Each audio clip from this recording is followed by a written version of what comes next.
Still, many people will argue that it doesn't make any sense to look at a fully centrally planned economy like the Soviet Union, since nobody's really advocating that anymore. Why not look at a mixed economy, democratic countries, rather than look at the pure case of a fully centrally planned, a fully public ownership economy? And of course, even if very few people are arguing for a fully centrally planned economy, some people do still think that Marx made a lot of good points and that perhaps Marx was right. And there are people advocating for various kinds of economic systems, such as anarchy, market socialism, social democratic systems of various sorts. Aren't there still some lessons that can be learned from looking at a full public ownership economy in order to better understand public versus private ownership? That's what I'll be arguing.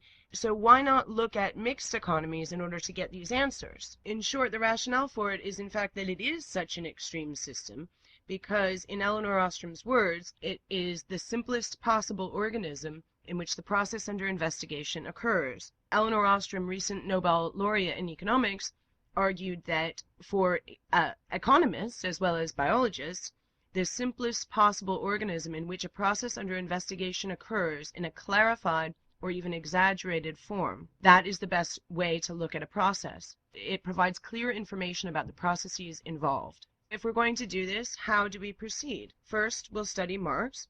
We'll ask whether he only criticized capitalism, how did he envision socialism, and so forth.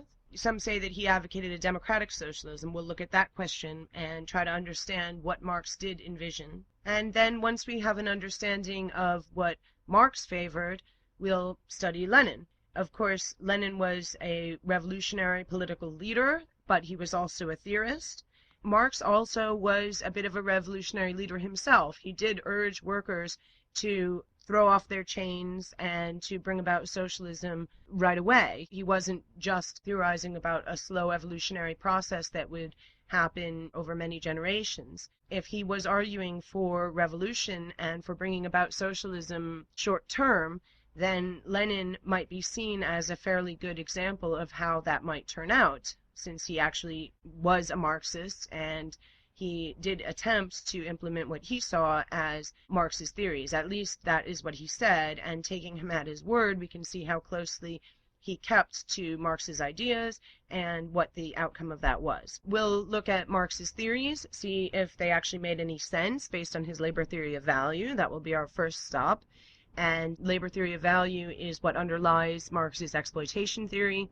And we'll look at what it means to have democratic use of commonly owned resources and consider that in theory and in practice. Marx's model of capitalist economy and his labor theory of value and his ideas about the socialist economy, we'll compare that to classical and neoclassical, including Austrian models, try to understand both theory and practice of the Marxist way of thinking and how we can understand it from other alternative perspectives.